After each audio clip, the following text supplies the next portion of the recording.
आज मुखेड येथे Bhajap super warriors बैठकीचे आयोजन केले होते। या बैठकीला भाजप प्रदेशाध्यक्ष चंद्रशेखर बावनकुळे उपस्थित होते।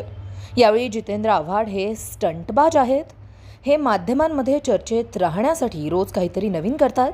भारतीय पार्टीची अशी कुठलीही बैठक झालेली नाही। भाजप ही महायुतीसोबतच लोकसभा आणि विधानसभा निवडणुका लढणार आहे। ज्यांनी हा स्टंट केला आहे त्यांना राजकारण करायची सवय आहे, असे भाजप प्रदेशाध्यक्ष चंद्रशेखर बावनकुळे यांनी मुखेड येथील सुपर वॉरियर्स बैठकीनंतर बोलले आहे। ब्युरो रिपोर्ट, तेज मराठी न्यूज, नांदेड। जितेंद्र आव्हाड हे स्टंटबाज आहे।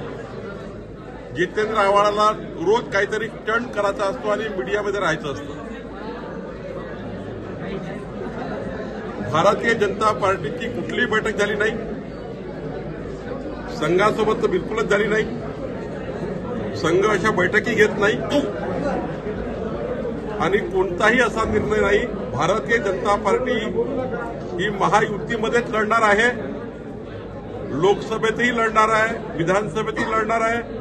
आमच्या 11 पक्षाची महायुती असणार आहे आणि आमचे तीनही नेते देवेंद्रजी, एकनाथजी, अजित पवारजी आणि आमचे केंद्रीय नेतृत्व ह्या जे सीट ज्यांना मिळतील त्या सीटवर 51% मतांनी निवडून यावा याकरता भाजपाच्या बैठकी चालू आहे। भाजपा 51% मतांनी आमचे सर्व उमेदवार जिंकावे याकरता काम करत आहे। कोणतीही सीट कुणाला जाओ, भाजपा ही संपूर्ण सीट निवडून आणेल।